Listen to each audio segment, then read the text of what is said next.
When I was a kid in the suburbs of Chicago, adventure meant Quetico Provincial Park, up on the border of Minnesota and Canada.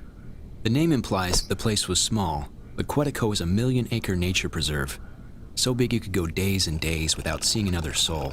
We would go on camping trips up there, weeks of canoeing and portaging, seeing bears and moose and deer, sleeping under star-soaked skies. The park was isolated and so pristine, you could actually drink the water straight from the lakes.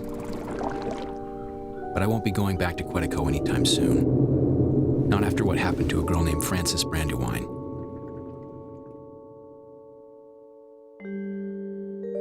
Frances was 17 at the time, black-haired and with a reckless nature, determined always to leave the well-trod path, to break new ground and be alone.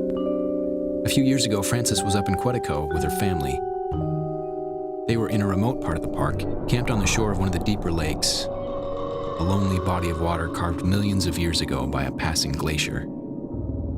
The deep part of this particular lake was rumored to be about 300 feet. One night after her family went to bed, Frances took the rowboat out, planning to find a quiet spot in the middle of the lake, lay on the bench of the boat, look up at the sky, and maybe write in her journal.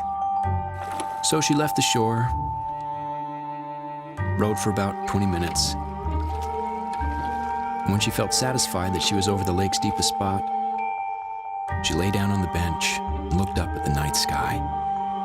The stars were very bright, and the aurora borealis was shimmering like a neon lasso. She was feeling very peaceful. Then she heard something strange. It was like a knock.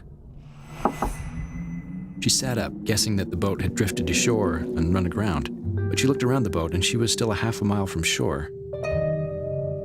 She leaned over the side to see if she'd hit anything, but she saw nothing. No log, no rocks. She lay back down. She told herself it could be any number of things: a fish, a turtle, a stick that had drifted under the boat.